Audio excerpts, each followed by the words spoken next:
We're at the Gordon Roberts House Museum, located on Washington Street, which is in the National Register of Historic Places. The home really depicts the lifestyle of an upper middle class family and their servants in the late 1800s. The original owner, Josiah Gordon, was president of the C&O Canal. He was a local judge, and he served in the Maryland House of Delegates. The second family to live here, W. Milner Roberts, actually grew up building railroads in Brazil with his father. The Historical Society purchased the home in 1954. They opened it as a museum in 1956.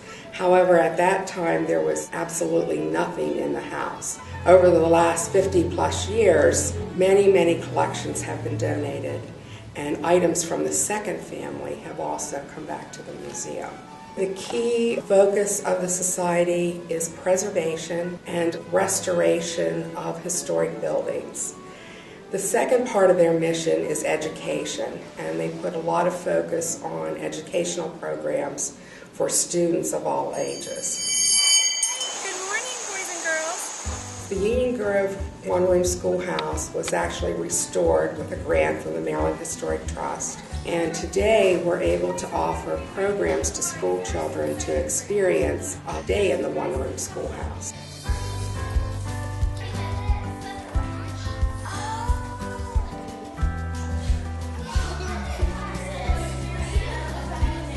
The Union Grove Schoolhouse was built in 1901 for grades 1 through 8.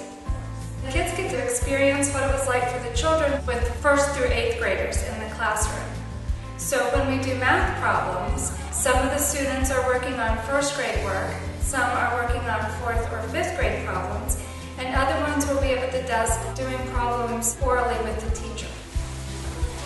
The other part of the program is what recess was like. They get a tin pail with a sample of what the students would have brought to lunch with them.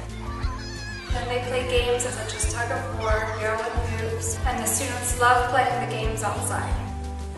When they have to carry in the firewood and put water in the water pail and they have to write with quill pens, then they have a deeper understanding of what it was like in 1901.